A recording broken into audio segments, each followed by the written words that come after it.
What's going on, everybody? I'm Patrick from POWLAX, and in this video we're going to be talking about two-man games.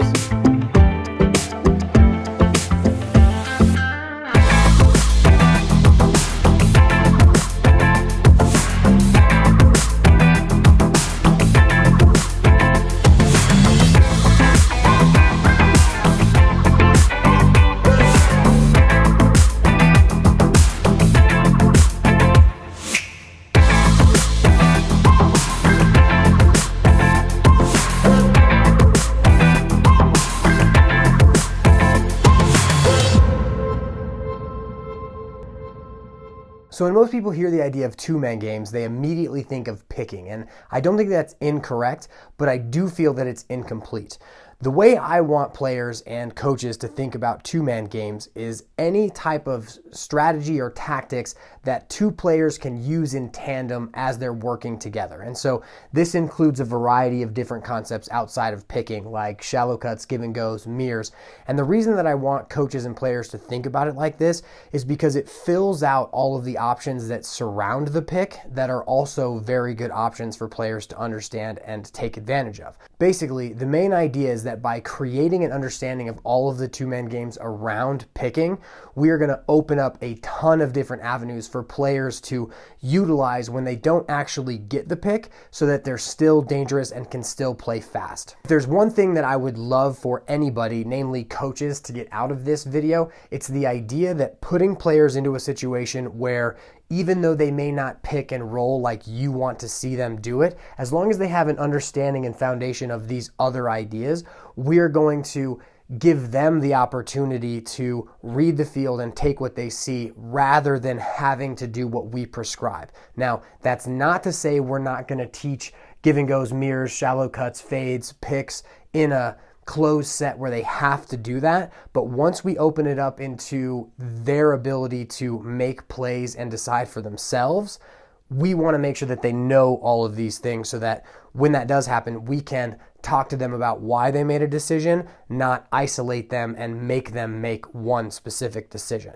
We're going to talk about two-man games in the following ways. First, we're going to talk about all the different types of two-man games, some of the individual aspects of what makes each one of these important to the idea of giving players options. Then we're going to go in depth into the idea of how to set and come off of the perfect pick, basically how we want to describe it to our players so that if they run it exactly like we say, we no matter what are going to have an advantage after we actually run this pick. Once we have this understanding of how to set the perfect pick, we're going to basically lay out the story of the player who is setting the pick as well as the ball carrier to give an understanding of what both players are going to be thinking about as they move into setting the pick, while the pick is being set, and then after the pick, so that we actually incorporate all of these other two-man games to give them options in each section of setting the pick.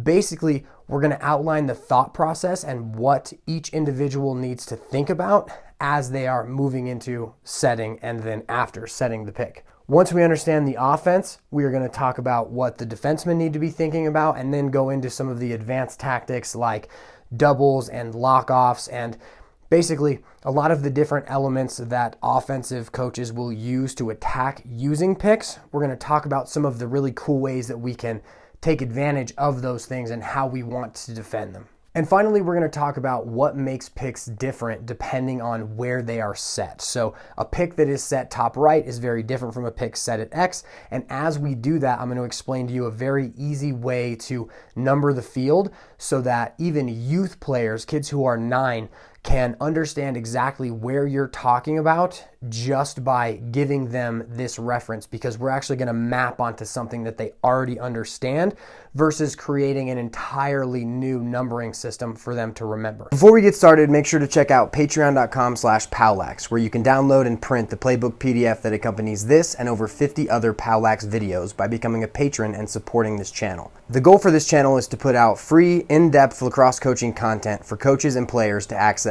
anytime, anywhere. And finally, before we get started, I have a huge ask. If there's something that you see within this video or within any of the other POWLAX videos that you find and think would be useful to coaches, players, parents, share that on social media within groups that contain those people, or even take the URL and then send it to all your players. As I've talked to some of the coaches who have used my content at tournaments and other places like that, many of them have told me that they basically can share this video and have all of their players have an understanding of exactly what they're going to be doing before they even get to the field. So for my Scorpions team, as we ran the 10-man this past weekend, I had a defenseman who actually watched the video as I just discussed the idea of doing a 10-man. And what was really cool about this scenario was that this defenseman actually was reminding me of certain things I had forgotten that I had put in the video before we ran it, and then I was better able to implement the 10-man once we actually got into the real games. Now let's get into talk about our 2-man games. Now in this portion of the video, we're going to move relatively fast. We're going to talk about all of the different 2-man games that we have that we can create. And one of the things we're going to talk about as we go through all these 2-man games is how they relate to the pick itself. So the first one we have is our give and go or a cut. And the give and go can be taught right as players are hitting like end of 8 and then 9 years old, because that's when their brains start to understand the idea of another player having an impact on the game. So within our give and go and our cut, it's relatively simple. If M2 passes the ball down to A2, one of the things that happens often is that DM1 is actually going to just watch the ball. And that is going to give M2 the ability to maybe make a cut and then cut into the middle. A2 can then pass right back to him.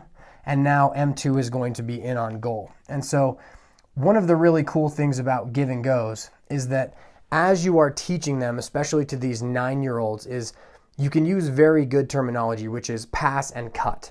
And as you are saying cut, the player who is 9 is going to look at that and think, someone is cutting, I should look into them. Whereas the player who is 7 isn't really even going to hear you. Like some 8-year-olds are able to do it too, but the idea of giving them useful verbiage of exactly what they're supposed to do is how we want to train that give and go or that cut. One last thing about the give and go after I'd already erased this is that the give and go is something that we can easily use within the picking idea, because as we are passing the ball and then moving to set the pick, if our defenseman starts to show off of us, we're just going to cut right through, and that is more of a give and go than you would say slipping a pick if you're not moving out to set the pick yet. In this clip, we see an interception in transition, and as the players are running in, this player steps away, passes the ball up to the top of the box, and as he does that, his defenseman turns towards the ball, so he cuts behind him, receives a pass right back, and then scores. This is about as simple as a give and go can get. The key here is the fact that we are always probing, and if our defenseman does not pay attention, we will make them pay by cutting off ball.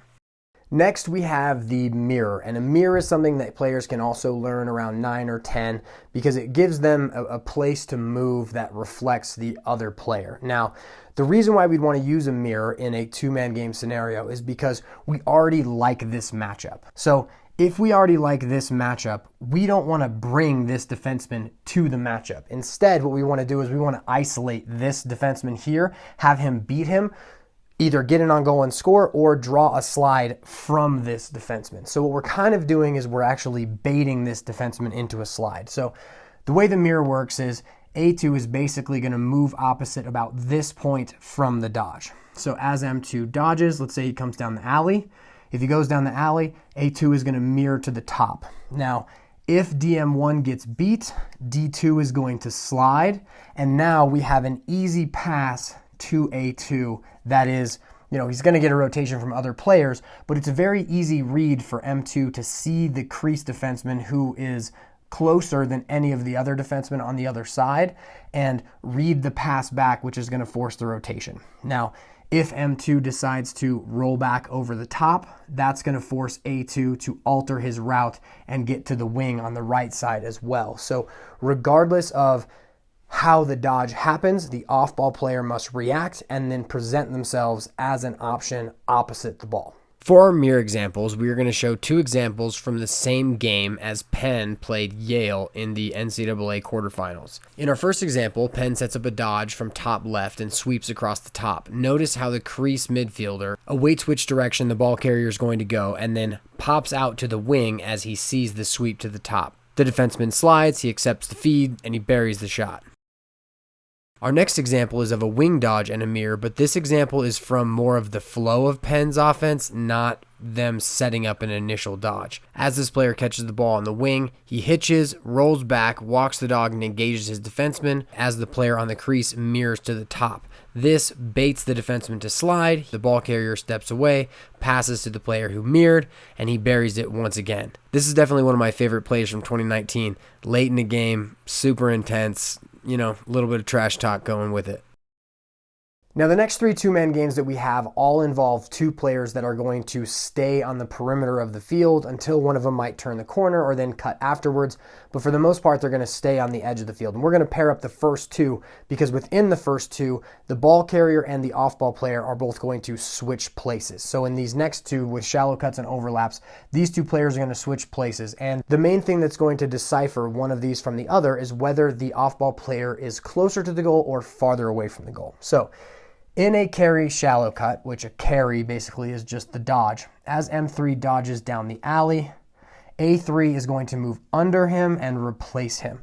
And the reason why the shallow cut is so important to the development of players is because it's so simple to put in. So if you've watched my 3v2 or 3v0s, 3v2s, 3v3s videos, shallow cuts are very easy because it replaces and it shows spacing and how to keep a 3-man triangle the same. And so another reason why it's very important to utilize is because A3 moving underneath is going to put this defenseman in a position where he can't play the shallow cut as well as the ball carrier. So he may have to show in this position. Now, the overlap is different because as M2 dodges, A2 is actually going to come kind of inside and then out around him. And what that does is that brings this defenseman to the ball carrier where he is in a position that he can play the ball as well as play his player who is outside of him. So if D2 doubles the ball here, he's also in a good off-ball position inside of A2 who's on the outside of him. That's why, for the most part, we really want to have players understand the idea of shallow cutting first, because you want to keep your defenseman away from the ball carrier. Now, the one thing that I really want to point out about this shallow cut idea is how much more difficult it is to cover a shallow cut than it is to cover a pick that is set from the outside of the field, which we'll get into more when we talk about picking. But so as A3 is moving towards M3, he does have the option to move in to set a pick, but DM2 can probably see him in his peripheral vision, and we really don't want to start picking that way. Is it possible? Sure. Can it make the defense think? Sure.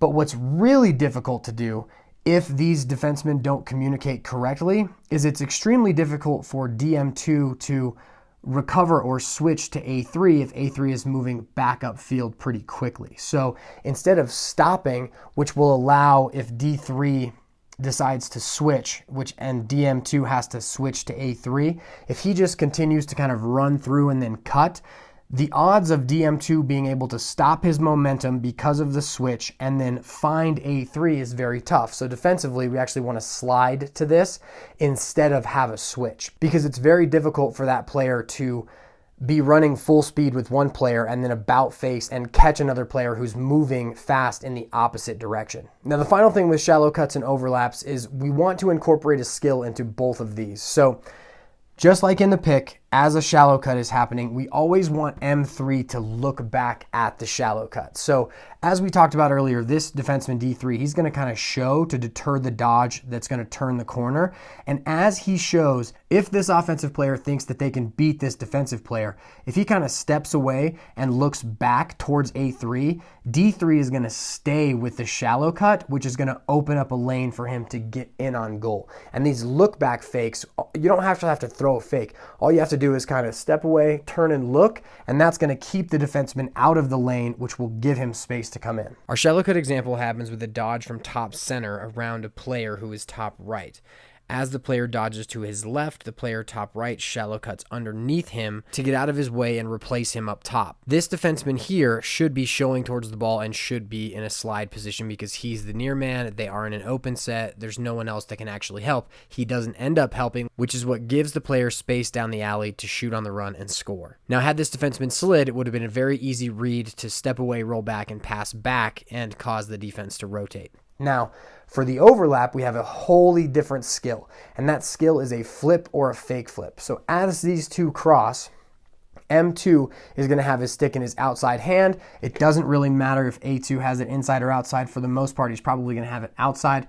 But as M2 and them cross, M2 is going to either flip the ball up to A2 or fake the flip. And what that's going to do is it's going to make sure that D2 can't cheat and double this, because he has to be respectful of A2, who may catch the ball. It also may allow M2 to create space underneath D2, because if he fakes the flip and D2 kind of jumps towards this ball, he can now get underneath and get there. But so having this flip or fake flip decision will make the defense think, which will then make them slower, and now we are, playing with another little decision-making idea. To go over our overlaps, we're going to use 4 clips. In our first clip, this player dodges down the alley, the overlap comes. And the reason I wanted to use this clip is to show that as you are overlapping and as you are throwing the flip should be thrown so that the player who is going to be catching it catches it at head height by moving through the flip, not by accepting it by their hips like a lot of younger players like to do.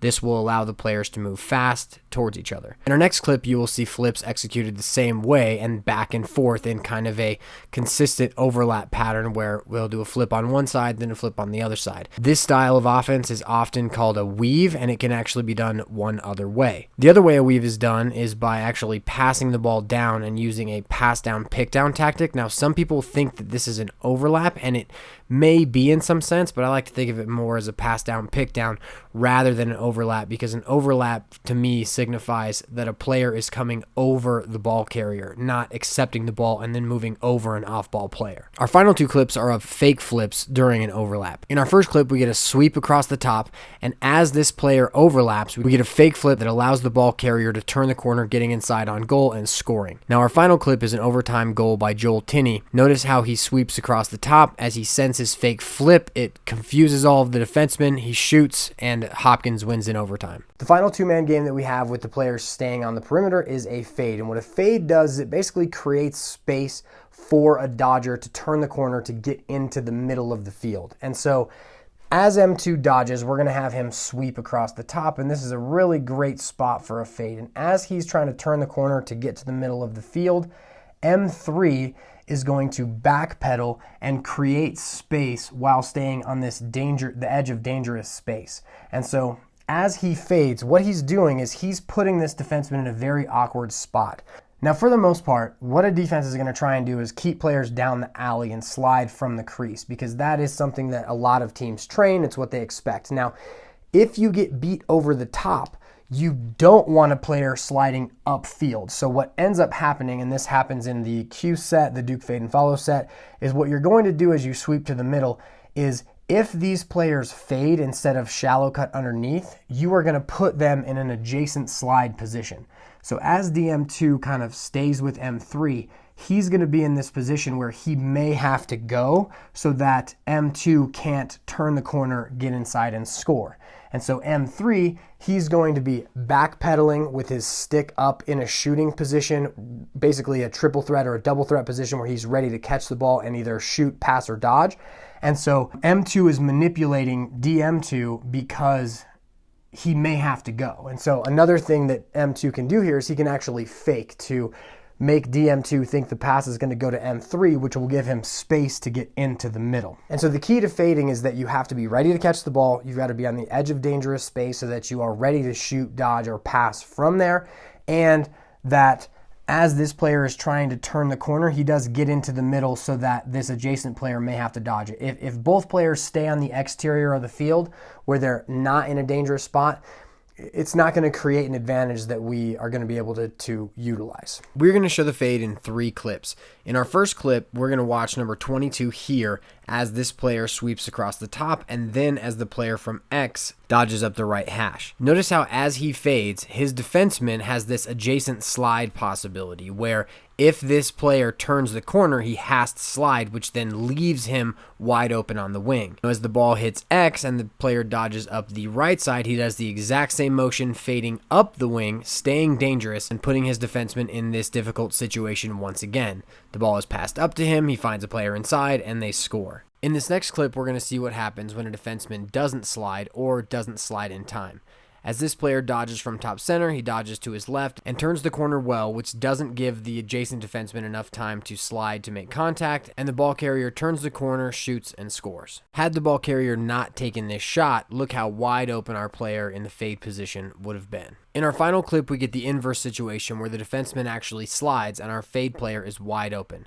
As this player sweeps across the top, he presses to the middle, which draws the adjacent slide, and this player's fade leaves him primed and ready to catch the ball and shoot the ball from about 12 yards. Now, the final two-man game that we have, and the one that most people think of when they hear two-man game, and the one we're going to explain very in depth in our perfect pick set that's coming next, is the idea of a pick. And what a pick basically does is it puts two defensemen in a decision-making scenario that will hopefully slow them down. So an off-ball player is going to put himself in a position where a ball carrier can run his defenseman off of them, and this is going to either create space for the ball carrier to get inside and move towards the goal, or it's going to create space for the player who set the pick to roll or slip to the goal. Now, we're going to overview that in depth in a minute, but for now, there are two additional ideas that we may want to take advantage of as we're thinking through picks. So the first, and this is an idea that every single team that made the NCAA tournament used in some form this year as a primary way to attack the goal, is to use a big little. And big little is basically an explanation of the defensive players that we are pulling towards a pick. Big is a long pole, little is a short stick. And the idea is basically this. Long poles are usually the best defensive players who will play the best offensive players. And short sticks are usually the best short stick defensive players who will play the least good offensive players. So if we put those two defensive players in a picking scenario where they may switch, we could generate an opportunity where our best offensive player will be dodging against a less than great defensive player, because the majority of the best attackmen in the country can easily win a short stick defensive mini matchup. So by bringing a big little into a pick scenario, we are essentially making the decision of whether to switch or stay a more difficult thing for the defense, because they don't want to give up that short stick versus best attackman matchup. Here's what that looks like. If M2 here throws down to A2 and then moves in to come set a pick by going inside out, coming to set the pick, and now A2 catches the ball, dodges, and basically drives D2 off of this pick, what we're going to have is one of basically two things.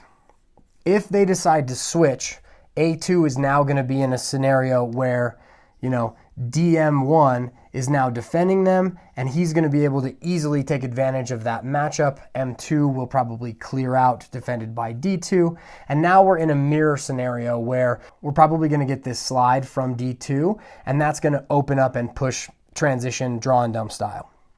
The other thing that could happen is if M2 sets a really good pick that D2 loses a step to A2, now A2 is just going straight to the goal because DM1 didn't switch the matchup. We're going to use two clips to show you big little picks that generate good matchups in two different ways. The first way will show bringing a short stick to a long stick matchup that once we generate the switch, the player who was originally defended by the long stick will now have a short stick matchup that he can take advantage of. In the next example, we are going to bring a long stick matchup to a short stick matchup so that once those players switch, the long stick will be on the ball carrier and we can pass back to the good matchup that we want to exploit. In both clips, we're really going to see how by generating these matchups, we can really dictate how the defense needs to slide and react to us. In our first example, this player is going to dodge down the right side alley. As he does that, this player with a short stick matchup is going to pick his defenseman.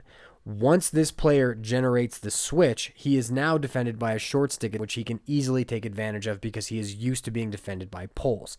As he runs to X and starts his dodge, it's very clear that he can take advantage of this short stick matchup, as you can see with this terrific diving shovel shot goal. In this example, the ball carrier is already defended by a short stick, so once we set the pick and force them to switch, we're going to have to pass back to the short stick matchup. So as this player dodges off of a swing pick set by this player and they generate the switch, the ball is immediately passed back so they can take advantage of this matchup. Notice how this attackman, who is used to being defended by long sticks, can easily take advantage of this short stick matchup. He dodges up the right hash, steps away, and then pulls the matchup out again to re-dodge against it. He runs to X, rolls back, draws a slide, and finds a player cutting through the middle of the defense, and they score. Now, the next picking tactic that we have is if a defensive team tries to lock off one of our players.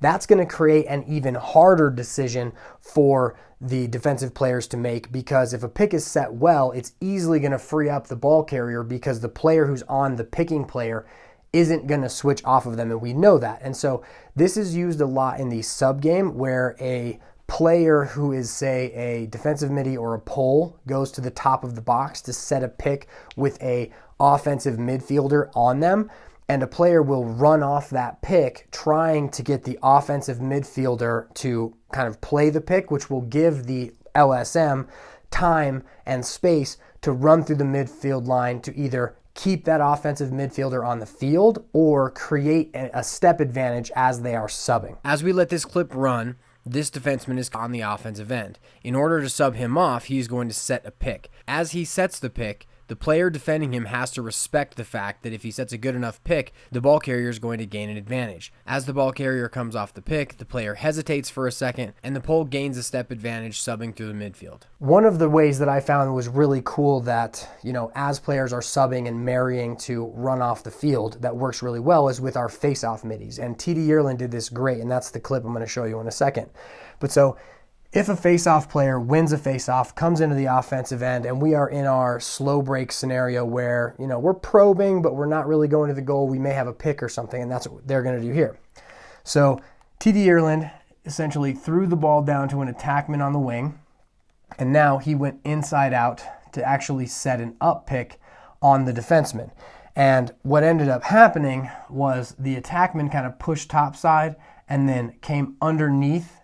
And because the other face-off midfielder wasn't about to switch on to one of the best attackmen who he was playing, there was no switch. The pick was set well. The defenseman got caught up here, and then the attackman was able to get underneath and score. We begin this clip with a face-off. TD wins it clean and begins moving to the offensive end. As he enters the offensive end, he passes to the attackman and immediately moves to set a swing pick. There's no possible switch. He clips the defenseman relatively well and allows the attackman to get in underneath and score. Okay, so I have one more thing on the picking game that I want to show you, but it's not actually a two-man game. It's actually kind of a three-man game, but basically what it is rather than it being a pick and roll, kind of like we just covered, it's actually going to be a two-pass pick and roll. So if M2 has the ball up top, and we are going to get A2 actually moving inside out to set this pick here. M2 is going to come off of it.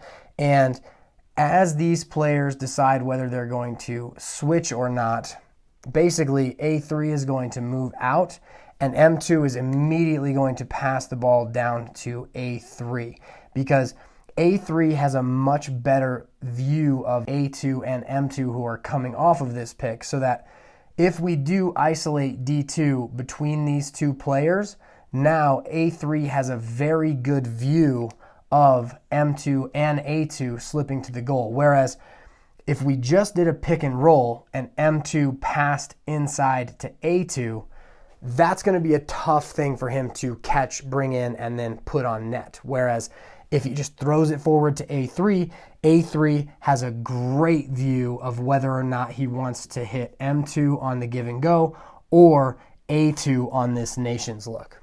In this clip, we get a great up pick from this attackman who ends up goal side as he's setting the pick. As the ball carrier comes off the pick, he immediately throws down to the player at X who has popped to get open. And now the picking player who is goal side has an advantage and the player at X feeds him and we score. Now we're going to get into the idea of the perfect pick. And the perfect pick, if it's done exactly like what we're saying, we will always create some type of advantage for our team. Now, the odds of that happening are relatively low, which is why when we're talking about two-man games, we want to outline all of the other ideas so that players have an idea to fall back on. But if players do a pick exactly in this manner, we're always going to have some type of advantage. And so the first thing that we have to talk about when we are talking about a perfect pick is the idea of dangerous space. And so Dangerous space is essentially this area above the goal, and I'm going to create a pentagon in a specific way where we are kind of going to see the border of dangerous space. And what we need to do as we're dodging or picking and rolling to the goal is, no matter what, we are going to want to get perpendicular to these edges so that we get into dangerous space. Because as a defensive player, what their job is to essentially make the offensive player pass by keeping them parallel to these lines. So you think about our objective from a defensive midfield standpoint. He wants to create an alley for the offensive player that he can basically run parallel to these lines so that we keep him out of dangerous space. Whereas from the offensive idea, we want to turn the corner and get into that dangerous space. Now we're going to outline the perfect pick as shown via an up pick on the right side with A2 picking for M2. And the reason that I chose this area is because having an up pick here can be really utilized with younger players because they're used to dodging alleys. And so once they know how to dodge alleys, they're going to be really good coming off of the pick. And that's going to be something that will help us as we're teaching it. Now, the first thing we have is what should players be doing before a pick? And we're going to talk about the ball carrier as well as the off-ball player. For the ball carrier, he must be able to dictate his matchup. If he's having trouble with a short stick defensive midi or a long pole, whichever it is, we're not going to want to bring another player to that player, because if they're not a good decision maker or can't handle one player, why would we bring another to the ball?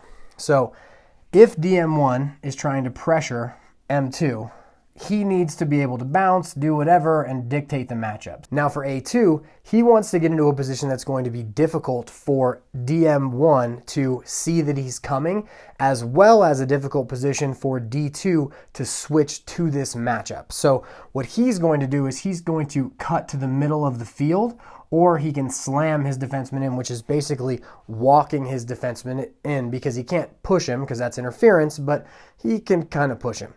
But so if he can get it so that D2 is on his back as he's moving out to go set the pick, that's going to be very advantageous, because D2 is going to have to really step out far and move his body a lot to the outside in order to execute the switch once the pick is set well. Now, as we get into the idea of what happens during the pick, there's one thing I want to make sure I make clear.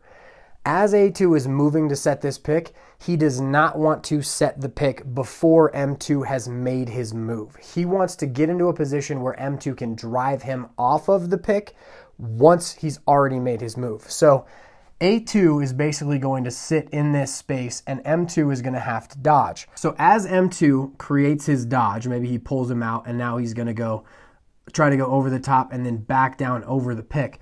We just want to make sure that M2 is engaging with DM1 prior to the pick coming, because if he's not engaged, DM1's going to be able to easily get around and switch this pick or just get through the pick altogether. So he needs to make his move.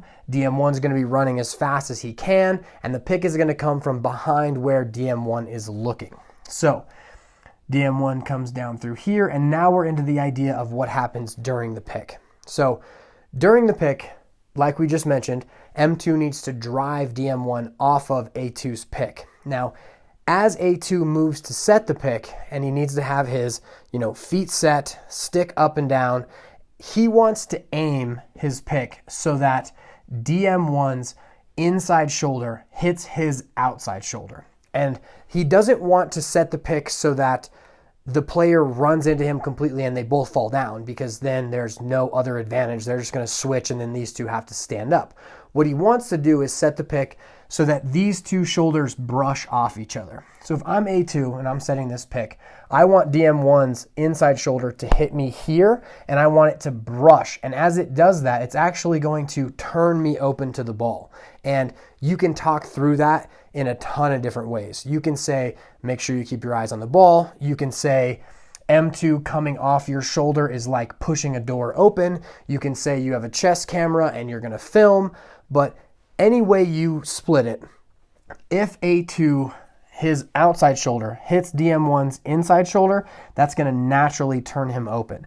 And what that's going to do is it's going to allow A2 to move as well as M2 to move. Once that happens and it turns A2 open, Now we're actually isolating D2, who is in here, and now we've got this 2-on-1 scenario where we're going to force D2 to switch to stop the ball, which is then going to create this, our whole advantage from the pick. Now, after the pick, the most important thing that has to happen is M2 has to be a dodger, scorer, feeder first. He must try to turn the corner, because if he drifts off and he allows D2 to just kind of get back to his man, DM1's going to be able to get back to him, or basically he just needs to go towards the goal. The other thing is that A2, he needs to slip to the goal with his stick in front of him, because if M2 draws D2's switch, now DM1 is going to be on his back chasing him. And so as DM1 is chasing him, his stick needs to be in front of him, because if he presents his stick behind him, DM1 might be able to make a check there. But if it's in front of him and he kind of catches it over the shoulder like you would think of a wide receiver on a fly pattern, if he catches it like this, then he's going to basically keep his stick away and be able to then get a good shot off, even if he has to just wrister it really, really quick. So just to clarify the perfect pick and kind of the idea. First, M2 has to be able to dictate. Second, A2 should get inside of the field to the crease area so that the player he's going to pick doesn't see it coming. Then, during the pick, A2 wants to set the pick in a location where his outside shoulder will hit the defenseman's inside shoulder. That will naturally turn him open, and it will also keep them both on their feet, so that then, once the pick is done, we isolate the player who is defending the picker in a 2-on-1 situation, because the player who set the pick is going to roll to the goal and be goal side of the player who was originally defending the ball carrier, and the player who defended the picker is going to have to move towards the ball carrier or give up a goal, and that's what creates our 2-on-1. If we can do all of those things correctly, our picking game is going to work 100% of the time. Now I'm going to show you 5 examples of the closest to perfect picks that I could find over the 2019 season, and one that we had with the Scorpions team I've been coaching. We're going to go through these relatively quickly and just cover the base topics. In this clip, this player can easily manipulate his matchup. The pick comes from inside out. Now, as the pick is set, notice that the player setting the pick's outside shoulder hits the defenseman's inside shoulder, and once both of these players move towards the goal, we isolate this defenseman. Now, as we run through it, the picker does turn the wrong way, but they isolate the 2-on-1, the pass is thrown inside, and he scores. In our next example, we have relatively the same thing. We have a player who can manipulate his matchup. The pick comes from the inside. The dodger drives his man off of the pick. The player who set the pick's outside shoulder hits the defenseman on ball's inside shoulder, then that naturally turns him open to see the ball the entire time. This isolates the player defending the pick in the 2-on-1. The switch is made late, and the ball carrier scores. In this clip, we have a ball carrier who can easily take advantage of his long pole matchup. They try and set a pick once, nothing's there, so they go to set a pick again. Now, as this player comes to set the pick, notice that the picker's outside shoulder hits the defenseman's inside shoulder. Notice that once again, if both players move towards the goal, we isolate this 2-on-1. The defenseman defending the picker switches late, and the ball carrier scores. In this next clip, once again, our ball carrier can dictate his matchup. The pick comes from the inside. The ball carrier drives his man off of the pick. The pick is set well so that his outside shoulder hits the defenseman's inside shoulder, and this creates the 2-on-1 with the defenseman of the picking player, who shows towards the ball but doesn't slide, allowing the ball carrier to turn the corner and get a decent shot off. In this final example of our Scorpions team, the ball carrier can easily dictate his matchup. The pick is set from inside out. Once the pick is set, his outside shoulder hits the on-ball defenseman's inside shoulder, and thus it turns him open. As the ball carrier runs off of the pick, the defender of the picking player slides with no switch, which frees up the picking player, who accepts a feed and scores.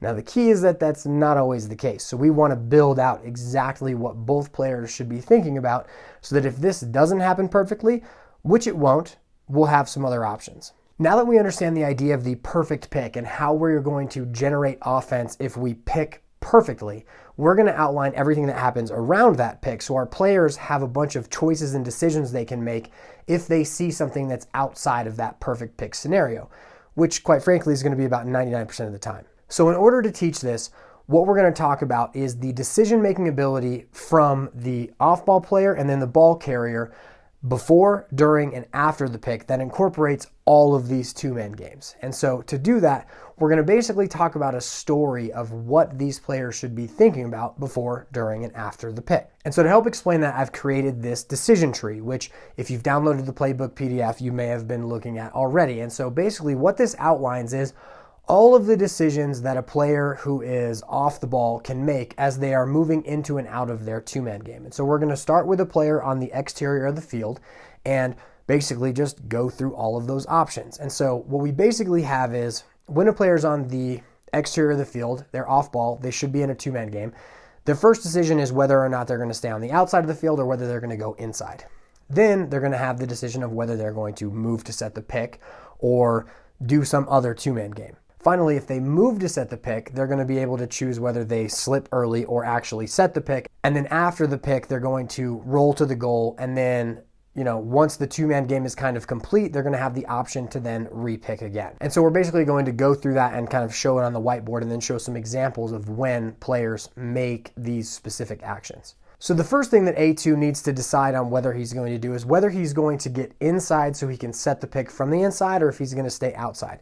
If he chooses to move to the middle, he can do it in one of two ways. The first way is he can just cut the middle to get to the inside of the field. And so what a lot of kids do here is they kind of loop around to set the pick when we really want them to actively cut because that's going to keep D2 honest. And if he's open on this cut, M2 may be able to just feed him. As we think about cutting to get to the middle of the field, it's important to understand that for advanced teams who understand when the next pick is going to come, most of the time the ball will move into a two-man game situation where the picking player is already inside, like we can see here. Now, if two players actually start outside and we really want to take advantage of this two-man game matchup, like the repick you see here, the picking player is going to want to move inside before setting the pick. Finally, if a player is on the exterior of the field and as he is moving to the middle or into position to where he's going to move out to set the pick and he sees that his defenseman is trailing off of him, he can also just cut to the middle of the field for a give and go or just a regular feed.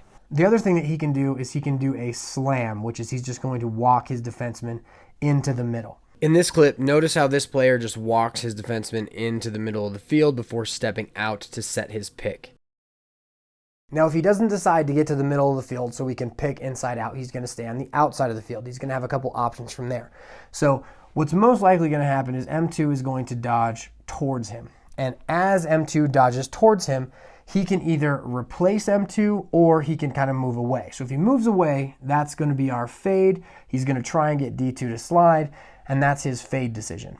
Notice how as the ball carrier carries towards him, this player fades out of his way, giving him space to dodge and then accepting the pass. Next, he could decide to shallow cut by moving underneath M2, which is going to keep D2 away from M2. In this clip, this player begins to dodge to his left. This player is in his way, so he decides to shallow cut underneath him, which keeps his defenseman away, allowing the dodger the entire side of the field to dodge down, shoot, and score. He also has the option to actually just move out to set the pick, but like we kind of talked about earlier, DM1 is going to be able to easily see this coming. He should be able to fall off of M2, kind of get around him, and then play M2 after the pick. But if he does move to set the pick, he does have the option to slip out early and then roll afterwards. So we create that whole idea of, regardless of whether you're picking from the outside or the inside, you still have the idea of slipping and rolling and then repicking and all that other stuff. Notice how this defenseman makes an easy go of getting through and around these picks because they are set from the outside and not from the inside.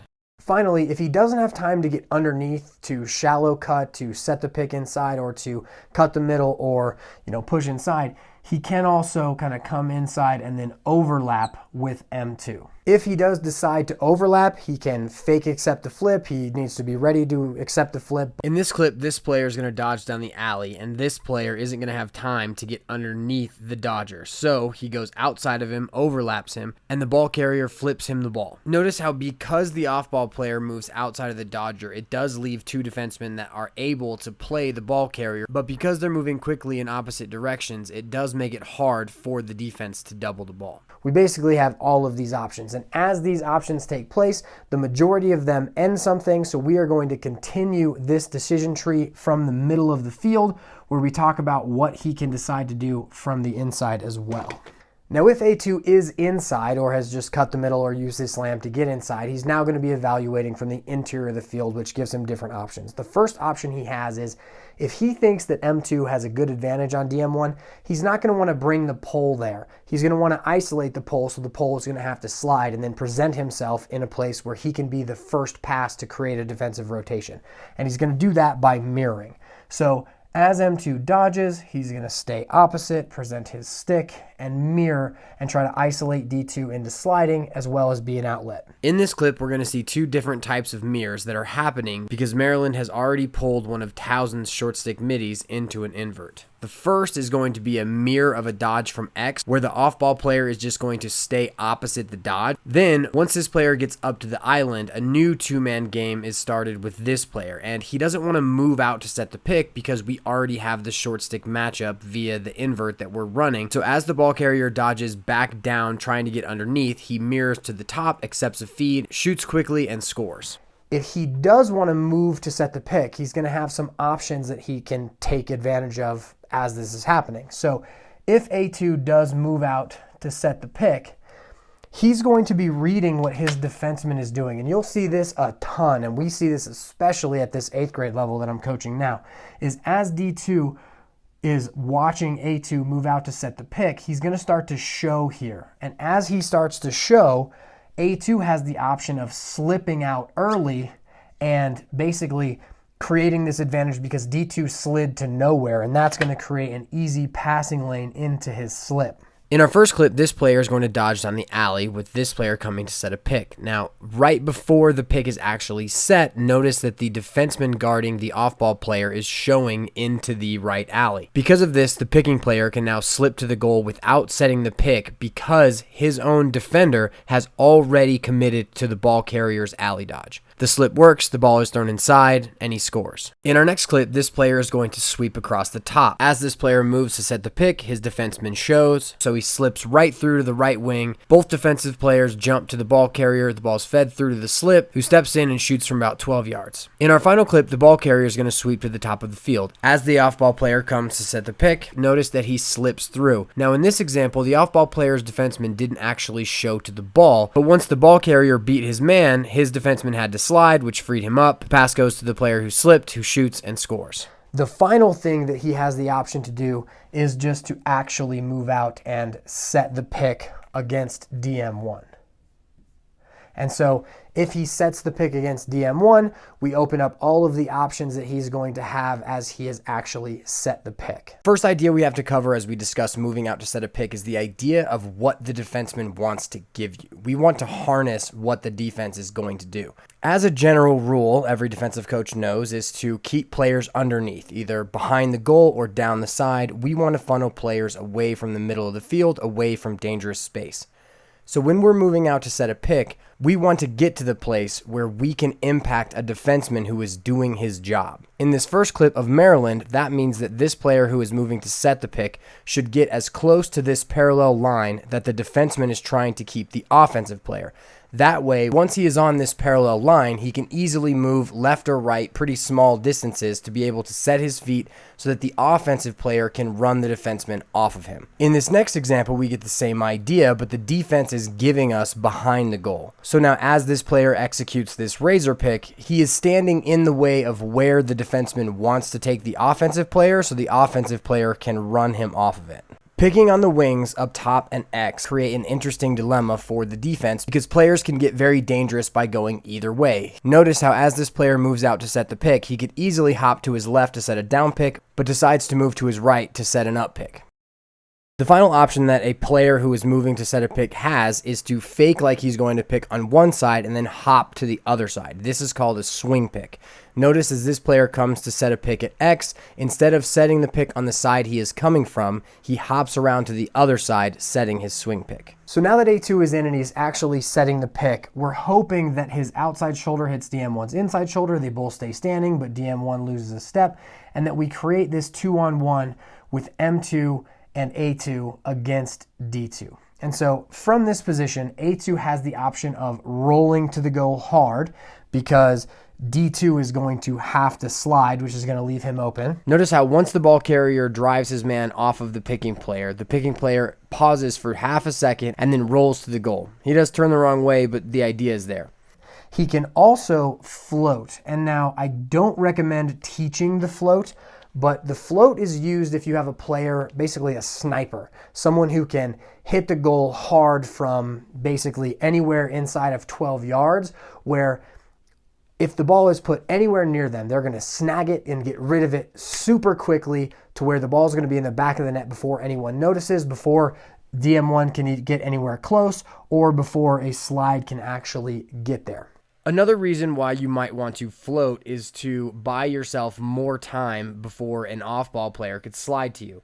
Notice how once this player sets the pick and the ball carrier dodges low off of him, his defenseman shows very far, and so he floats up top to buy himself more time so no one can rotate to him, accepts the feed, and scores from distance. Now, even if A2 floats or rolls to the goal, he's also going to have another option.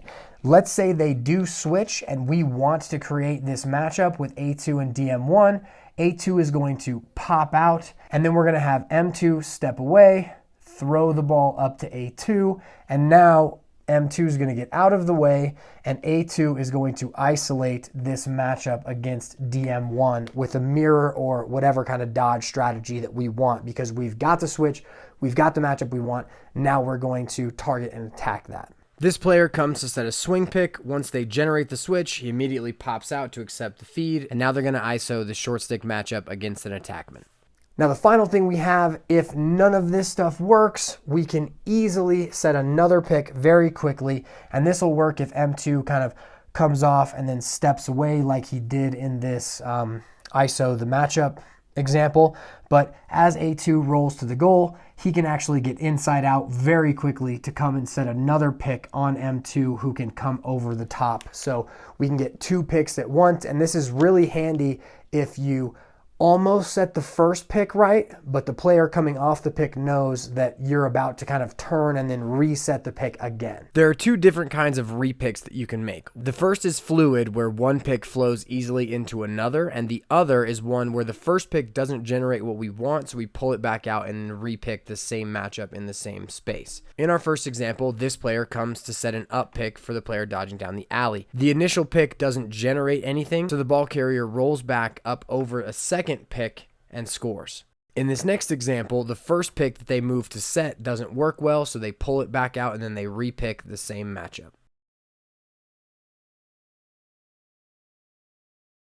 If we've exhausted all of these options, we are now into a new two-man game where we can start the whole entire strategy over. Now, when it comes to the ball carrier, the options that he's going to have are going to be vastly different from the off-ball player, because he has the ball and he has the responsibility of taking care of that ball and evaluating exactly what is going to happen. And so because of that, when we see our decision chart, first, as he catches the ball, he's going to have to dictate his matchup and then evaluate what's going to happen. And at any time during this two-man game, he is going to have the options of dodging to beat his man, because if he overplays him, that's what he should do, as well as stepping away to feed, or stepping away to redodge, or completely stepping away to reevaluate and then reinitiate the two-man game. Now, if he does utilize the two-man game by either dodging and not picking, where we'll see our shallow cut and our overlap, or dodging into a pick where then he's going to have to, come off of it hard, he's always going to have those always options ready. So those are what we're going to cover first. So as M2 catches the ball, he is going to have to dictate his matchup. And so we're just going to have A2 kind of cut to the middle here, and he's going to be prepping what he is going to do. So the first option that M2 always has is to dodge to get to the middle of the field. So if he dodges and he's trying to turn the corner, that is what he should absolutely do if DM1 is out of position. Notice that as this player catches the ball on the wing, we can see that a player is coming to him for a two-man game. Even though that two-man game is coming, he doesn't have to sit there and wait for it, and as you see here, he just initiates his dodge because he feels he has the advantage and he's playing quickly. Now, while he's on this dodge, he will always have the option to step away, get his hands free, and possibly feed A2. And this is something that when you watch players like Chase Scanlon and some of these box players, is that Coach Monroe calls it the double threat position, where he's actually kind of just walking in, but you see that their sticks are up. And that's the coolest thing, is because so many kids think that you got to cradle here and do all this, when really if you just have your stick by your head and you're kind of like taunting your guy, you can still get rid of that pass really, really quickly. Being responsible for passing the ball when you have the ball isn't much of a revelation, but the ability to pass the ball at any time is. Just because a player has the option to throw a pass doesn't mean they're absolutely capable. Here we're going to watch two clips of Chase Scanlon. The first is a shot and the second is a quick pass that are going to illustrate this point. Notice how as he catches the ball on the wing and begins his dodge, his stick is still up near his shoulder. Now as he releases this shot, there was nothing that said that he was going to be able to shoot in that spot, like most kids have to wind up. In this clip, as he's carrying behind, notice how quickly his stick comes up to near his shoulder and the ball is out of his stick. Now he also has the option of stepping away to re-dodge or to just completely pull the ball out and then reinitiate this two-man game. In our first example, these two players are in a dodge and mirror type of scenario. Now, notice as this player takes his first dodge, he sweeps across the top, rolls back, and once he gets to the wing, he pulls his man out again and re-attacks the short stick matchup, going underneath first this time and then sweeping over the top. In this next clip, notice that the ball carrier is the one who makes the decision. If the first pick doesn't work well, he can pull the ball back out, reset the pick, and then go at it again. When you're considering who you want to be the player who is carrying the ball, I really recommend that you don't evaluate that so much, because unless you're in a very competitive tournament, like you're in a high school, like you're on a high school team or something where, you know, if you're in a competitive environment, evaluate who has the ball. But if you're not, definitely give players the option to be that player who has to make those decisions, because it's really going to help them learn the game by being forced to evaluate those decisions. Now, if M1 decides that he's going to dodge down the alley towards the player he's going to be utilizing this two-man game with, we can clearly get our non-pick two-man games, which is our shallow cut and our overlap. And if that does happen, we're going to want him to use specific skills. So if A2 overlaps, we're going to want him to use a flip or a fake flip and then try to get underneath, or, you know, he's going to want to use that skill. As ball carriers move into an overlap situation where they're going to throw their flip or fake flip, their attention should be on the overlap player's defenseman. If that defenseman is occupied with the player overlapping, they can throw the fake. If that player looks like they're going to slide or double, then they should throw the flip. In our first clip, this player does a great job of recognizing that the defense's attention is on the overlapping player. He throws a fake flip, which sells the defense and allows him to get in for a great shot and goal. In this clip, the ball carrier sees that the defenseman of the overlapping player is going to come to him, and therefore he flips the ball, and then he actually clips the new ball carrier's defenseman on the way, which helps create space for a great feed inside.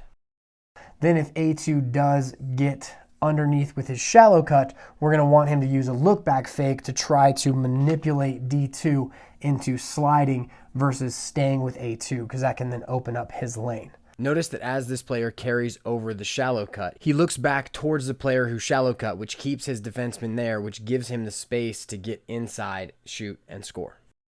Watch how as this player steps away, looks back towards the player who shallow cut underneath him, the other player's defenseman gets back across the face of goal, which allows him to re-dodge upfield, turn the corner, and score. Now, if M2 decides that he is going to actively use the pick, he can do it in a variety of different ways. Now, what we want to make sure he understands is that his responsibility, if he's going to use the pick, is to drive his defenseman off of the pick. And so he can use a single move, he can use a double move, or if the defenseman starts to think that he's going to use the pick, he can then refuse the pick. So if A2 in this example, so these are all separate examples, if A2 is coming to set this pick and D2 comes with him, M2 can use his usual dodge and he can come off of this pick hard and drive him, and that would be our single move. Now, One of the really cool tips for ball carriers as they're coming off of picks is to use a rocker, because the hesitation that the defenseman will have to use right before he gets to this pick, if he does a rocker right here, when the defenseman hesitates, it's going to be easier for A2 to position himself where he can then set the pick. And so then as he comes off of it, we're most likely going to get this 2-on-1 advantage that we want. Watch how just before this player comes off the pick set at X, he uses a slight little hesitation that makes the defensive player slow up. This will help pickers set better picks, even though the defenseman got through relatively easily here. He can also use a double move. So as A1 is coming to set this pick for M3, and D1 follows him, M3 can also use a double move where he, say, comes down the alley and then rolls back over a pick. And the cool thing about this is that as he uses this double move, A1 actually doesn't have to position himself very differently. So he's already here to set this up pick, and because M3 maybe comes too far wide and then rolls back, he can basically just turn and set the pick like that. So these double moves will work very well and are really used a lot in this bottom right and bottom left hand corners. So as the M2 comes off of it, now he has used this double move to then create this same 2-on-1 where now he's rolling this way and the ball carrier is kind of coming off to the middle of the field. If a ball carrier is getting pushed over a pick or doesn't drive his man into the pick well enough and ends up outside, he has the option to use his double move and roll back over the pick in the other direction. In our first clip, this player splits to his right before rolling back over the pick and drawing the switch. In this next clip, this player drops the ball but then heads to his left hard before rolling back over the top of the pick. And then the final thing we have is a refuse pick, which we're going to show at X. So as M1 comes to set this pick, and here we do have two poles, if the LSM is communicating like he should be and saying, hey, pick coming to your right, pick coming to your right, if D3 gets caught up kind of trying to move around this pick that M1 is coming to set, then A3 can just refuse the pick and then try to turn the corner and score. In our first clip, this player has the short stick matchup and he brings him towards the pick. As he's moving towards the pick and gets close enough, he makes a hard jab step towards the pick before refusing, getting upfield above GLE and getting a good shot off. In our next clip, this player comes to set a swing pick on this defenseman. As the pick gets into position, the ball carrier jabs to his right before refusing up to the left and throws a nice feed inside. Now, whether the ball carrier uses a single move, a double move, or refuses the pick, his objective is to get perpendicular to the dangerous space, to get inside, to try and draw a slide or turn the corner and score. And so once the pick is done, here are his always options like we covered a little bit ago. We're going to use this option to basically go through it. So his first option is to turn the corner, get to the middle of the field, and score. And if D2 doesn't switch, that's where he's going to see it. His next option is always to step away and then feed, whether it is the player who set the pick or an off-ball player. His objective, he can always step away and move the ball. And this is one that you always want to make sure they understand to just keep the flow of the offense going. And finally, he has the option to step away, reset the two-man, re-dodge, or reinitiate a two-man game or re-pick. So as our ball carrier gets done with his two-man game, his job is to push towards the goal. Whether he creates a distinct advantage from the pick or not is not the concern. The bottom line is that he must dodge to the goal and try to score. Our first three examples are going to be of players who didn't really generate much as they came off the pick but continued to dodge to the goal and ended up scoring. In our first clip, this player's defenseman gets through the pick, and as he hits the left side alley, he rolls back over the top, shoots, and scores. This player does a great job of running his man off of the pick, draws the switch with the pole, and then once he's at the island, he just rolls back, turns the corner, and scores. In this clip, this player uses a subtle move topside before rolling back towards X. Once he comes off the pick, his defenseman gets right through, he gets to X, rolls back, uses a nice little rocker at GLE, turns the corner underneath the other player's defenseman, gets into the middle of the field, and scores. If you can't get in and score by yourself, draw a slide, move it to your teammates, and let them do the work. In these next three clips, we're going to show players who drew slides, moved the ball, and were the catalysts in their team scoring these goals. This first clip is one of my favorites because it's almost a three-man, two-man game, with this player setting the pick and another player mirroring behind him so that as the ball carrier carries off of the pick, he draws the switch and the player from the mirror, passes to the player from the mirror, who steps in, shoots, and scores. In this next clip, this player carries off of an up pick, he draws a slide, moves the ball forward, and the team passes into the rotation of the defense, finds an open player, and scores. In this clip, we get a subtle two-man game top right. The ball is then moved immediately to another mirrored two-man game with a big dodge down the left side alley. He draws a slide, passes forward, and the team ends up finding an open man and scoring. So now that we've gone over all of the decision making from the offensive end, we're going to talk about how we want the on-ball defenseman as well as the off-ball defenseman to play these two-man games. And so the first thing we have to cover is everything that's outside of the pick, and we're going to do that with these two defensemen here. And the main thing I will say about defending these picks is that defending picks should be an aspect of your overall defensive strategy. It doesn't make sense to alter what you do on defense simply for the purpose of defending picks. So if you're a team that understands zones, you may be able to run sides. If you're a near man defense, that's how you would want to play these two-man games. You don't want to throw in something special and new just because you're defending picks or two-man games. The first two-man game we're going to cover is a simple mirror. So if M2 dodges down the alley, the basic idea is that if the on-ball player gets beat, we're going to have to slide and then send our recovery if we are using that style of defense. Now, when this happens, we are playing right into the hands of what the offense wants, because if they are using a mirror, they have evaluated a matchup that they want because they think that they can win it. So the key is that you have your backside rotation there ready, because if they like the matchup and they're going to use it, odds are it's probably a good matchup and you're going to have to slide anyway. And even though you are sliding, as long as you have your backside rotations in place, you should be good to go. In our first example, we get a matchup dodge down the left side alley. This draws the slide from the mirroring player, a quick throwback and a defensive rotation that allows all of the defensive players to rematch up. In our second example, we get the same mirror idea with a matchup on the left wing. As the dodge goes, the slide moves quickly, and the original player who was on ball has to bump all the way back through the defense to find his new matchup, because no one's willing to bump because they have to maintain their matchups. And apparently Rutgers' scouting report against Penn State said we should always dodge against number 4 because they quickly find another matchup with number 4 and dodge again. Our final example is a little bit less common, but it shows how, depending on your scouting report, you can slide from different areas based on what you specifically would like to do for a game. As this player dodges from top center, notice that the defenseman guarding the mirroring player points behind him to clarify that the slide will be coming from behind him, not from him. Now, as this player dodges down the left side alley, notice that the slide comes from deeper within the defense with the same quick bump through recovery. And because we're here and I have to point it out, notice this player pointing the recovery back through to his matchup. The next defensive examples we have are our give and go, shallow cut, overlap, and fade. And so we're going to do that all from this spot and just kind of talk about the off-ball defenseman and what his decision-making thought process is. It's basically the same in all of them. His objective is to help the ball in double if he can, and if the on-ball defenseman gets beat, he'll probably want to slide. Now, if you're not using near-man tactics and you're sliding from the crease, then he might not be that player who slides, but as long as it falls into your defense, you'll be good to go. So let's say that M2 decides to dodge down the alley towards A1.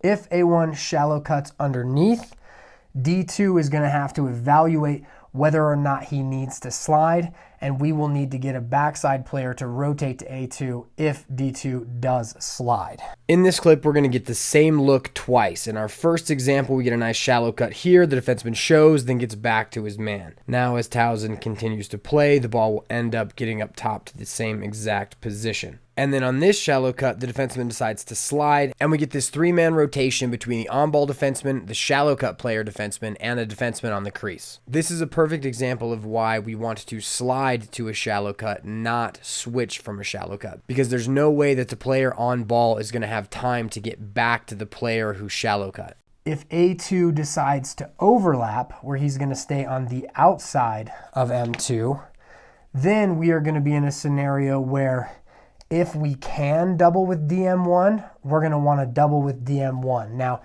You have to be conscious of the flip or fake flip, but as long as you talk through it and you see the play, one thing that can really disrupt the flip or fake flip is jumping it. So if that's something that your team is good at doing, that's something I definitely recommend here. But the bottom line is he can double the ball because he's still in a good off-ball position to play A2 if A2 overlaps. For the most part, at the collegiate level, you're not going to be able to double because of how fast the players are moving. But at the youth and high school levels, if an off-ball player ever is outside of the ball carrier, having free doubles is a great thing to put in. In our first clip, Yale does a great job of seeing the overlaps coming, getting skinny as the overlap happens, and maintaining their matchups through the overlaps and flips. In this next clip, Hopkins does a relatively decent job of playing this fake flip, but the on-ball defense isn't sufficient, so the Penn State player can turn the corner and score. Had this player's individual defense been better or drawn a slide, they may not have scored. Another thing we may have happen, and I think M2 would probably be further up in his dodge if he does it, is just his cut or the give and go. So let's say A2 would pass to M2, and now M2 is kind of dodging. If A2 cuts, D2 is going to have to cover the cut. Now, if the cut happens from backside, it's the exact same idea. If you are hot and you have to slide, you may have to slide. But if you're off ball and you're covering to backside, you're going to have to cover the cut. And sometimes that's difficult to do because you might be in a 2 scenario, but your objective is to make sure that you are not allowing for the ball carrier and the off-ball player to connect to throw that pass, whether the cut comes from the same side or the backside. In our first clip, the ball carrier passes down and then cuts to the middle, and the defenseman guarding the cutter allows his man to get underneath him and goal side just barely because he's looking for the pick to come. And because the pick doesn't come, his man beats him by a step, gets fed, and then scores. The unpredictability of a two-man game is what makes it so effective. In our next clip, this team is setting up a dodge that they would like to attack, and this defenseman gets pulled to the middle of the field, and he becomes the sliding defenseman. As he is moving into the middle of the field, and once he gets to the middle of the field, his job is to evaluate whether or not he will be sliding. Notice how you can see him showing here, then back, showing, then back, then he decides to slide, and by that time, the defensemen behind him are there, and they check sticks. Our final example is of a slide and recovery situation where an off-ball player cuts through because the defenseman backside is 2. Notice how these two defensemen are guarding 3 as the ball is thrown inside. Both defensive players stay inside with the cutters rather than playing the players outside who have much more difficult feeds.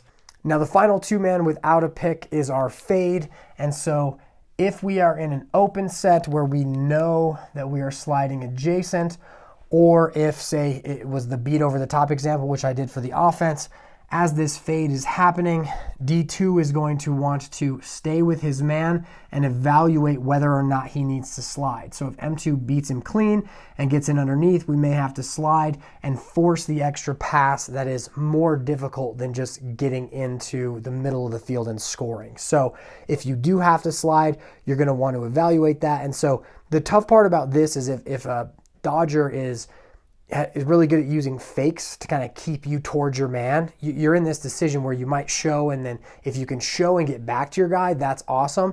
And also, if he ends up fading too low where he's out of the play, you can just go, because if he's not dangerous yet, or he has to take 3 or 4 steps to get dangerous, we should have the back end of this rotation ready to account for that player. In our first clip, we're going to show 2 great shows on fades. In the first one, see how this player kind of just stays in the lane but also has the ability to go out and play his man? That's a great show. Now as this plays out and the ball swings around, notice how as this player dodges to the top, once again, this defenseman does a great job kind of showing towards the middle with his stick so that it deters the dodger, but also has the ability to play his player who is fading on the outside. Now if this player comes in a bit, now his decision gets a little bit more difficult, but for this, he did a really good job. In our second clip, as this player dodges underneath on the wing, he immediately draws the short stick slide from X because the player at X can't score, and we should have a rotation in place to cover that. So as he throws the ball to X and the entire defense recovers, they're just a little bit slow recovering and they give up a goal. But the idea here of sliding from a player who is at X and therefore not dangerous is not a bad idea because it gives us more time to read the play. play. In this clip, as this player sweeps across the top, notice how this player is now defending the fade. Notice how he looks to his own man, then back to the ball carrier, then back to his own man to evaluate whether or not he needs to go. And once the ball carrier turns inside, he does end up sliding, and the entire defense begins their rotation. Now, once again, here, the recovery wasn't fast enough to get rid of this skip pass, but you get the idea of how you want to evaluate whether or not you're going to slide because of a fade situation, and how the defense needs to know to rotate adjacent afterwards. Now we're going to talk about the on-ball and off-ball defender as it relates to before the pick, during the pick, and then after the pick, depending on kind of what happens within two separate plays. So the first thing is we're going to be getting an up pick with both of these groups, right? And so as these players are setting their up picks and the offense is coming off of them, we're going to want to make sure we are doing a couple of different things. The first thing that we want to do is if this on-ball player, if he can push his man off his line and really dictate this matchup, it's going to be very hard for the on-ball player to drive him off of that pick. So the first thing we have from an on-ball perspective is you have to dictate the matchup. Now, in the open field, this can be very difficult if you're playing someone who is just as good as you are, but if you can dictate this matchup, they're not going to be able to pick that matchup. For the most part, at the collegiate level, defensive players aren't able to just completely dictate and manhandle their matchup, so you're not going to see this too widely. But if a defensive player can get hands on the offensive player and push them out around the pick, that will happen sometimes. Notice here as this player takes his dodge down the alley and he gets an up pick, the defenseman pushes him out around the pick. This is about as good as it's going to get from a collegiate standpoint, but in many youth and high school games where players aren't as meticulous wanting to dodge off of the picks and the differences in athleticism can be much wider, players are going to be able to press the ball out around these picks. From an off-ball perspective, we are going to want to make sure that we are communicating to the player who is on ball because his only objective is to stop the ball carrier. He shouldn't be thinking about anything else at this point in time. Now, the communication that we want to use is that a pick is coming. So we're going to say pick is coming, and then the side of the player who's defending of the ball that is going to be picked. So this can get a little weird when players use double moves. But so on this side, we're going to be saying pick coming right, because the pick will be coming up and then set on the right side of the defenseman. In this, we're going to say pick coming left because it's going to be on the left side of the defenseman. And what this is going to do is it's going to allow the on-ball defenseman to evaluate how he can get around this pick. And so before the pick is even there, the defenseman who is on ball has to have an understanding of where he is in relation to the goal, because if he can basically step off of his man, move around the pick, and then replay the player on the outside, he should definitely do that. But that's only if it happens outside of the dangerous space. If he hops off and moves around the pick in dangerous space, the player who's coming off is just going to shoot the ball. The other thing that he can do before the pick is actually set is he can drive his player off. So this has to do with the whole dictate idea, is if he can drive his player around the pick, he can do that as well, but it has to be before the pick is set. In our first example, as this team is looking to pick behind, as the player dodges towards the pick, the defenseman guarding the off-ball player has to announce to the on-ball player, pick is coming right, pick is coming right. As they get to the other side and come back the other way, he must yell, pick is coming left, pick is coming left. Now, as the on-ball player hears this, he's going to step off of the ball carrier and come around the pick and the defenseman. And because he is behind the goal, there is no danger in him doing that. And the awareness that he has prior to the pick is what allows them to play through the pick so easily. In our next two clips, we're going to show how where the pick is taking place matters just as much as the communication and ability to get around a pick. So in this clip, as this player receives it and then gets an up pick on the wing, notice how the defensive player comes out around the pick, meaning that the off-ball defenseman did a great job of communicating, but because the pick was set so close to the goal, it allowed the offensive player to turn the corner too close and get a great shot off. In this next clip, we get the exact same scenario. As this player gets ready to dodge off of the pick, the off-ball player communicates well, allowing the on-ball defenseman to get out around the pick, but it's too close to the goal, and this player steps in and rips it from 10 yards. In both of these scenarios, the on-ball defenseman should have pressed the matchup prior to the pick rather than allowing the pick to happen so close to the goal. Even if pressing means the pick works well and we may give up a potential matchup, it's better than just allowing someone to shoot from in too close. The final thing before the pick that has to happen is this defenseman who is coming to set the pick, he needs to make sure that he's getting big in the area that the ball carrier is moving into, and he can actually try and get a nice little slap check to him as the pick is happening. But if he can't get big in that lane, we may be giving up the turn the corner a little bit too easily, not making the offense think enough to where we're not really doing our job. So before the pick happens, the off-ball player should get big in the space that the ball carrier wants to go, while maintaining his matchup against the player who is setting the pick. Notice how as the off-ball player moves to set the pick, the off-ball defensive player steps out, throws a little slap check to force the offensive player to take a wider angle, which should allow the on-ball defenseman to get around the pick and maintain his angle against the ball carrier. Now, while the pick is happening, and actually a little bit before, we want to make sure that the poles put their sticks directly vertical so that anyone who's trying to move in the space between picks has the ability to do so. It's actually kind of funny. I'm sure some of you have seen the highlights of when a defenseman's stick gets locked between his own body, the player who is running through the pick, and the picker, and it just mows over the player setting the pick. And, you know, it kind of looks hilarious at times because it does look like a huge hit, but it's also something where you're going to have a penalty called. So defensemen need to get their stick up to make sure that players can move through the picks. Now, during the pick, as this is happening, the player who is watching the pick, so the player who is defending the picker, needs to communicate what should happen. It should never be the player who's on ball, because the player on ball can't see the play happen. It's the same idea that coaches have a better view of the play than the players who are actually playing, which is why a lot of times coaches will yell specific hints like through or forward or back or inside or whatever that may be.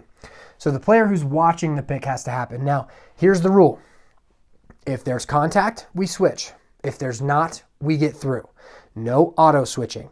Nothing where you're going to automatically take the next guy unless you play a zone, which just don't even get me started on zones at the youth level.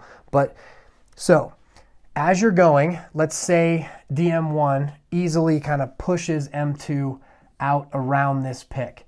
D2 is going to communicate, get through, get through. They're just going to maintain their matchups. Super simple, super easy.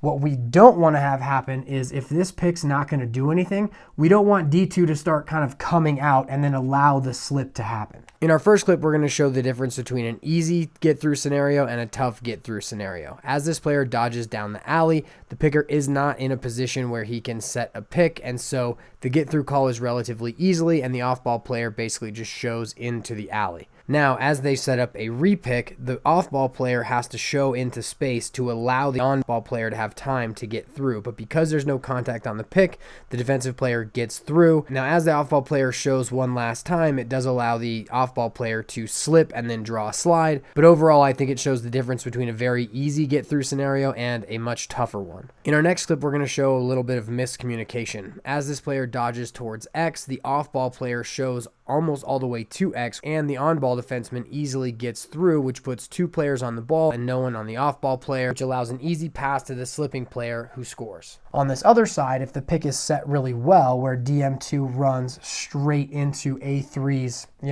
outside shoulder, and M3 comes off hard, once there's contact here, we're going to have to switch. And so D3 is going to switch to take M3, and then DM2 is responsible for getting back goal side of A3 as A3 tries to slip to the cage. Now, we are talking about two-man games, but the backside of the defense can look at this pick as if it's one person and then pick up the player who gains the advantage after.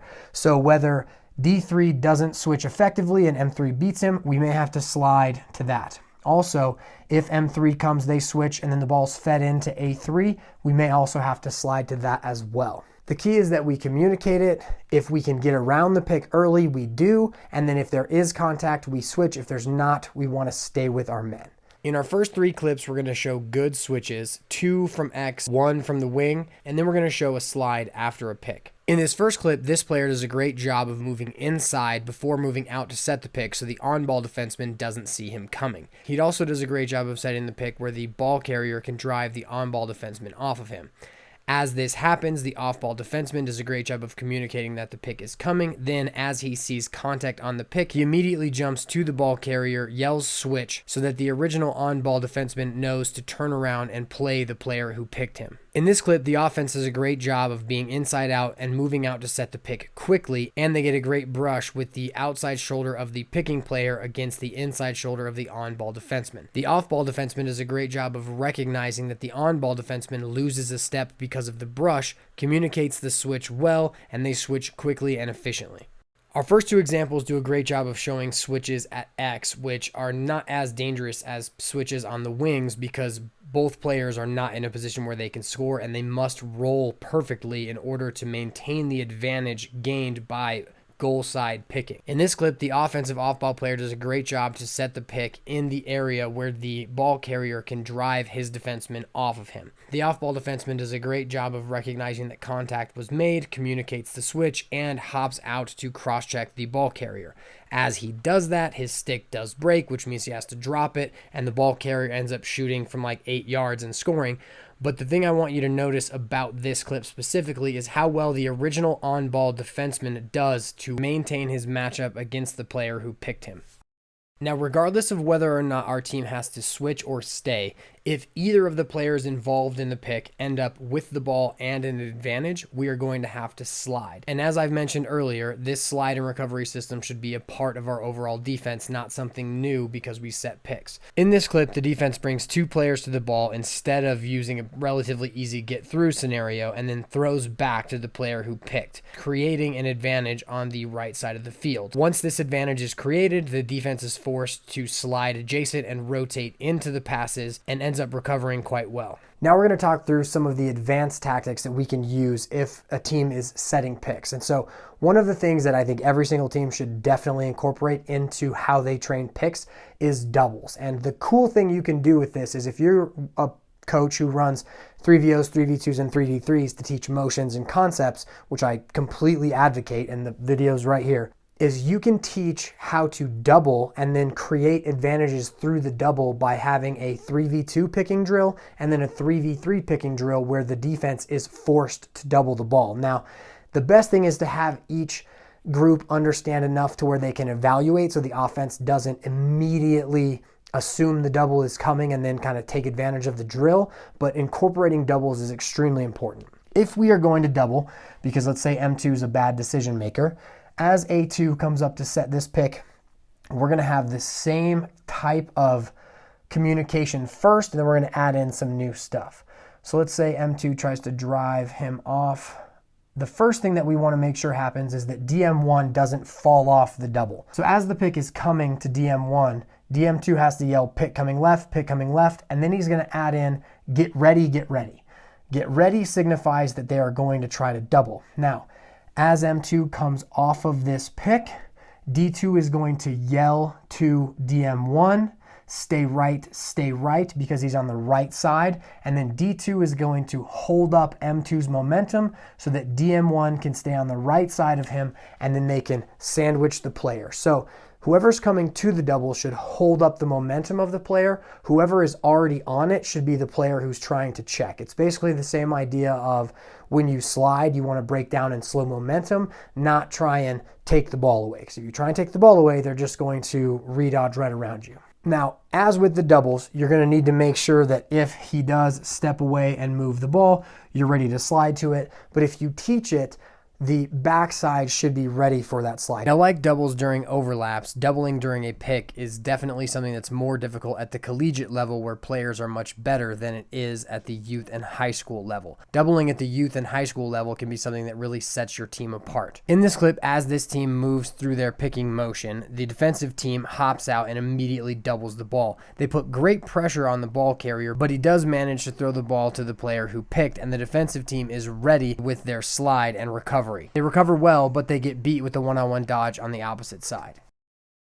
Here's an extremely cool thing you can do if you want to double behind the goal. I'm going to add in the goalie here. Now, I've got a really cool clip of this, but so if M3 comes to set a pick for A3, and let's say A3 does a double move, he comes this way, and then M3 comes out, he sets the pick on D3. What High Point did here was they actually made it so that they are always going to double in this scenario. So as A3 stepped away from this pick, they immediately doubled it.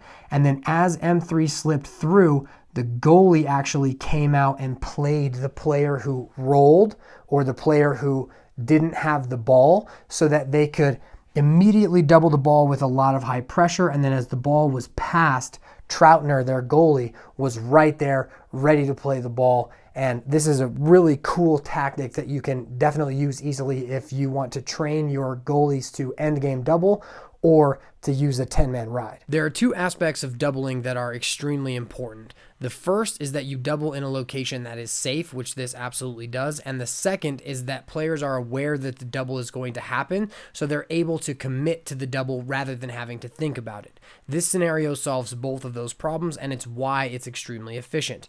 Notice how as this team is moving to set the pick, the defensive players have absolutely no hesitation as they move to double because they know that the goalie is going to come out to play the player who rolls. This is by far my favorite play of 2019 because it has this double where the goalie gets pulled, caused a turnover, pushes in transition, ball ends up on the floor. We get a great goose to a teammate, and then the ball is fed inside to Asher Nolting, who finishes with this sick behind the back. This is why lacrosse is so fun to watch and play. Another big aspect of this type of double is that the goalie has to commit, just like in a 10-man ride, just like in endgame doubles. Notice how as the offensive team moves to set the pick, the defensemen both commit to the play, and the goalie commits by moving 15 yards out of the cage. The ball carrier dodges off of the double well, pushes to get above GLE, and actually ends up getting a shot off, but the defense did just a good enough job to allow the goalie to get back in the cage and totally rob this player. The final advanced defensive tactic we're going to talk about is playing sides. And so the basic idea of playing sides or bookends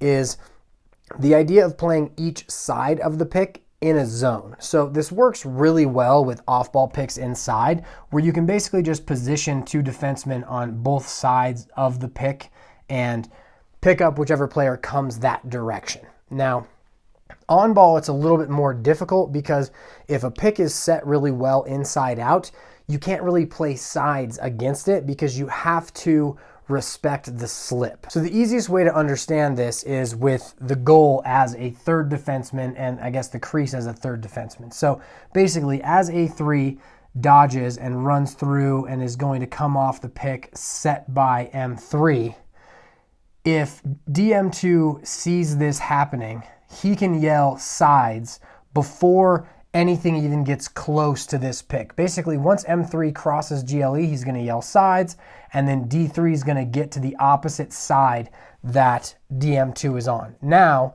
from here, if A3 turns the corner, DM2 will go play him. Now, obviously, if we want to keep specific matchups, we can't do this, but it will allow so that if M3 comes the other way, D3 will easily be able to pick him up on his side of the goal. Now, the one thing that offenses can use against this is if A3 carries this way and draws DM2 out, if M3 goes the same direction and the ball is thrown into M3 as DM2 comes out too far, that can give you an advantage, but the odds of D3 not having enough time to get over are pretty rare. The other thing that this does give you a lot is hang-ups. So you can definitely hang up your defenseman, but if you're behind the goal, if a team sends a pick behind the goal, you can have a player there and then just hang up the other defenseman to take whoever's not defended by the player who's behind the goal. As far as sides is concerned at the collegiate level, sometimes teams will pick against zones and it will allow you to do sides. But for the most part, whenever an offensive coordinator is trying to attack a zone, they won't use some sort of pick. They will just use backside motion, overloads, and rotations in order to beat the zone. I think that's one of the reasons why I couldn't find a good example of sides, but I'm going to do my best to show you what it would look like with this clip of a player waiting inside as a pick happened at X. Notice that as this player moves to set a pick at X, the player defending him waits above GLE, so that as the pick happens, he will await the player not guarded by the defenseman at X. So as this offensive player runs his man off the pick well and is unguarded by the player at X, the player on the crease will move out to play him, and the defenseman at X will maintain his matchup against the offensive player at X. Now, if we roll it back, sides would be something where as this pick takes place here, this player would be to the left and this player would be to the right, and they would await either player on either side. Now, like I mentioned, if the player comes off of the pick and pushes one direction and is followed by the next player, hopefully this player on this side has enough time to get over to defend that player. For the most part, running sides at X can be very efficient, especially at the high school and youth levels. The other place I want to talk about sides is on the wing here, and I'm going to kind of show you how and why sides doesn't work if you've got inside out picks. So to do that, let's explain how a down pick would work from M2.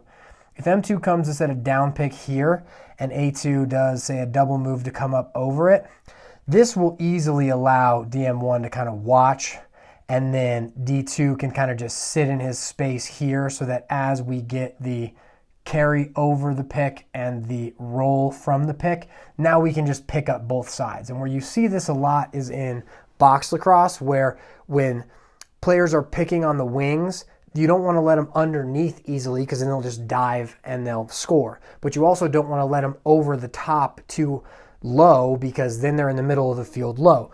But so what you'd like to do is you'd like to keep them in this middle area where then you can kind of squeeze them. But so you don't see this very often in field because as players are really moving to set picks, if M2 does his job and comes to the inside first and then moves out to set the pick, DM1 is not going to be able to hop to this side without giving M2 an easy lane to slip to the goal. Now we're going to talk about how the location of the pick changes the way players should think about the pick, because a pick at X is vastly different from a pick top right. And before we talk about the picks in those locations, I'm going to give you guys a really cool way of numbering the field that actually maps onto what players already know. So it creates a very easy way to have players remember or be able to think of where you're talking about rather than creating an arbitrary number system. So basically what I do is I just number the field like a phone. So if I create a line here, a line at GLE, and then 2 lines on the hashes, we basically create a phone grid. So 1 is top left, 2 is top center, 3 is top right, 4 is wing left, 5 is the crease, 6 is wing right, 7 is back left, 8 is X, and 9 goes that way, is back right. And so what I've found with this way of numbering the field is that I can say a lot of different things. Let's say we're doing pairs like we're doing right now, or any kind of 2-man game. I can say pairs in the 3, and then as players who have never heard this way on the same day as we're thinking of this can think to themselves, okay, that's where the 3 is, because they already have the representation of the phone dial. And once you map it onto the field, they can then intuit what it is without having to remember some arbitrary system. Now, a clock face could do the same thing where 12 would be up top and 6 would be here, but I feel that this really isolates each spot a lot better. The other thing that this phone dial system can do is it can actually show directionality. So let's say I'm in a dodge to draw a slide and move it type of offense. I could say 1486. That means we're going to dodge from the 1 to the 4, and then from the 8 to the 6. And so as these players learn and intuit this system, eventually it becomes automatic. But the key is that when you say something, they'll easily be able to figure it out without remembering anything new. It maps onto something that they already know. And it's been a very awesome thing watching young players understand exactly where I'm talking about because they know where it is, basically. It's really cool. Now we're going to talk about different locations and how they affect the picking game. And so the first two locations we have that we're going to pair together are the 8 and the 2. So top center and X. And the reason I pair those together is because they create symmetry, because you can take the left side or the right side of the field. And so let's say we're picking from X. As M3 comes to set the pick and A3 comes off of it, we have two players moving to opposite sides. And in our traditional dodging offenses, where a lot of teams like to dodge directly from X, is they're able to use all of the same skills that they would be able to trying to get to the island on either side, regardless of whether they caught the ball after rolling or if they just came off the pick hard. In 2019, Virginia used picks at X as a part of their 2-2-2 offense and was extremely deadly with it. As you can see here, as they scored 2 goals with under a minute left. First, coming off a pick to the left side and having a nice feed inside, and then second, running off the pick, then finding the short stick matchup, dodging against that matchup, and finding another feed up top. The other thing that can happen in the 8 is a razor pick, and a razor pick is a pick that's set right on GLE. And so I might have my terminology wrong here, but I'm pretty sure a pick right here as A2 comes up over it would be considered a razor pick. But razor picks can also be set on GLE where guys are going east-west, but I call those east-west picks. So the terminology on this I'm not quite exactly sure what the college coaches are calling it, but this is the idea. The basic idea here is if A2 drives D2 off of a pick here, he puts DM1 in a very pernicious situation, because if he switches, now A2, one of the best attackmen, is on a short stick on the island, which no defensive coach wants. But you are also in a situation where if D2 comes around this pick through the crease and then tries to play A2 on the other side, you're giving a really good shooter space to shoot at 4 yards out and 3 yards up, which is also not a good thing for the defense. As a quick added point, I asked Deemer Class what the names of these were, and he mentioned that this type of pick he calls a slam pick, which is interesting because I've always referred to a slam as an off-ball pick where you seal your man into the middle, and then the east-west pick is his razor pick. So here, this is what some people are considering a slam pick, whereas the east-west one we'll get to when we talk about the 7 and the 9 are razor picks. In this first clip, notice how not having a switch frees up the hands of the shooter as he comes above GLE. Next, watch how switching puts a short stick on an attackman on the island, and it doesn't work out very well. Now, when we talk about the 2, we have the same basic idea. We're going to use these alleyways that a lot of traditional dodging offenses like to use. And when we start from top center, the most difficult thing we have from an offensive perspective is making sure you turn the corner, because once you're trying to, dodge and get out around, you're going to have to turn the corner once you come off of the pick. The other thing from a defensive standpoint that makes it pretty difficult from the 2 is that it's really hard to dictate which direction M2 is going to go from DM1. And so what you find is as he's dodging, a lot of times D2 will have to show quite a bit, which will then leave the player who is slipping or rolling to the goal open as the pick comes to them. So the main thing to keep in mind from the 2 or the 8 is that we are going to reinforce a lot of the concepts learned in dodge to draw and move the ball offenses, where you have a lot of dodges from X or dodges down either alley. Now we're going to talk about 2-man games in the 4 and the 6, or just on the wings. And this is the most dangerous place to set picks from that was found in a 2017 study on the MLL picks. And basically picks in the wing areas generated goals like 32% of the time, whereas everywhere else was sitting at about 28%. So that 4% increase definitely makes it more dangerous, and I think I have a relatively decent idea of why. So the first reason I'd say that this is the most dangerous is because all of the players who play box year-round are picking in these areas. So if this was a box that was superimposed, kids who play box, people who've been playing box their whole lives have been picking in these areas and really mastering these angles.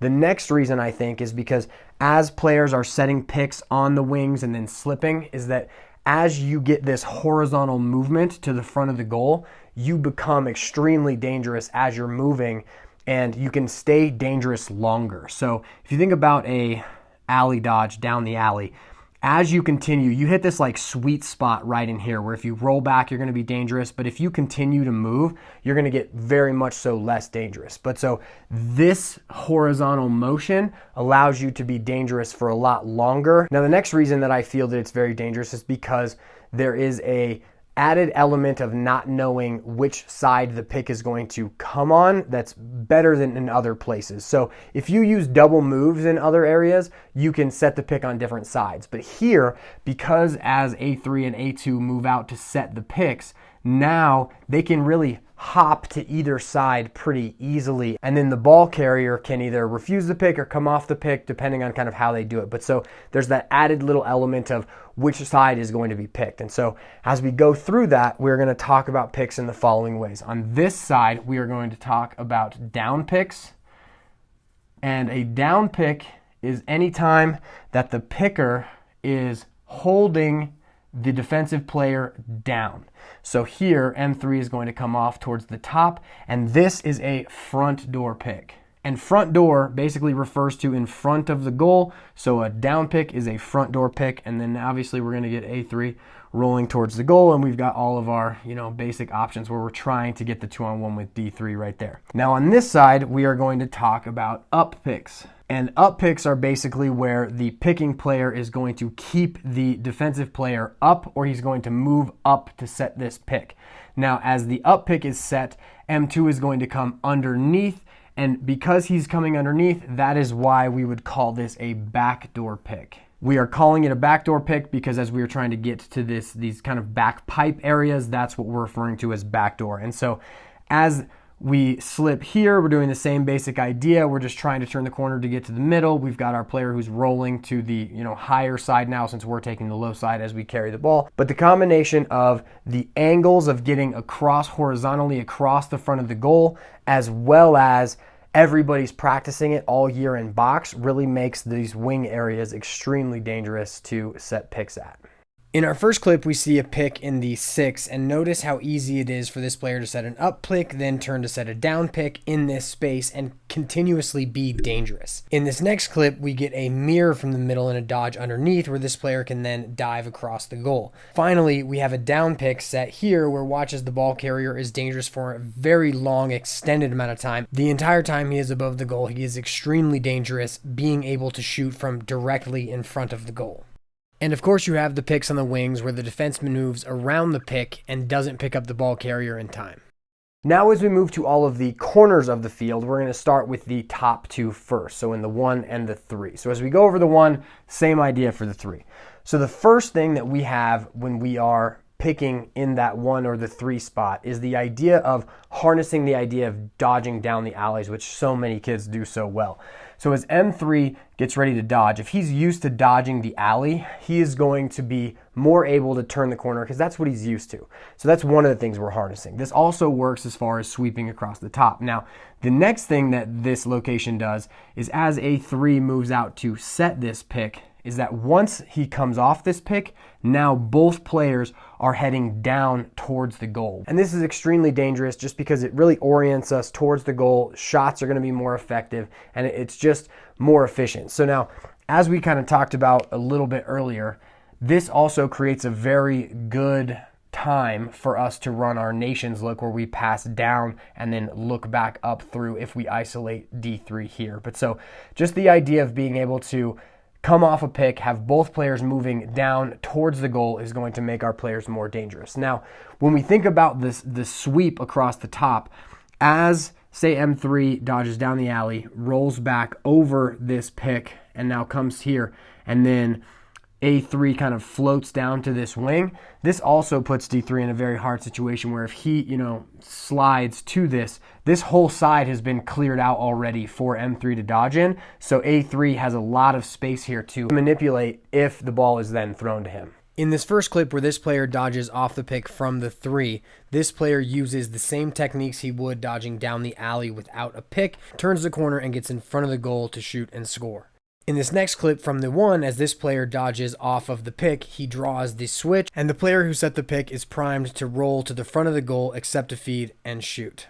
Now the final area we're going to talk about is the 7 or the 9. And so this is a very unique position to pick from because we are going to be using the goal as a deterrent in the same way we would kind of use it at X. So another thing we're going to be harnessing is the way the defense wants to play us if we are below the goal. So the main idea that's utilized most when defending a player who is a good dodger from behind the goal is to trail them to X and keep them below the goal, so that basically we're going to use the goal and the crease as a deterrent, and we're going to push players behind it because you can't shoot and score from behind the goal unless you're Gary Gait. But so as we're playing this, when we think about setting the pick, M2 is going to come out to set a pick in this area. And as he does that, A1 is going to be dodging parallel to GLE, which D1 is then basically going to be watching him. Now, if you have a good matchup defensively, you can push out and try and take the ball, and it should be easy to read the slides here. But for the most part, if it's a really good attackman,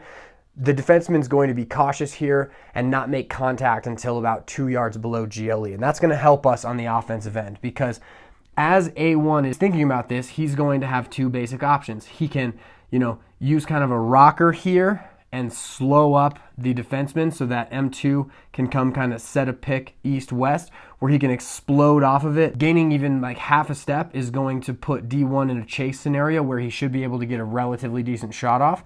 The other thing it allows him to do is, because D1, after seeing this first look where he loses half a step and then gets beat around the other side, now he might start to get out of position, trailing him to X because he's thinking he may have to run around the goal.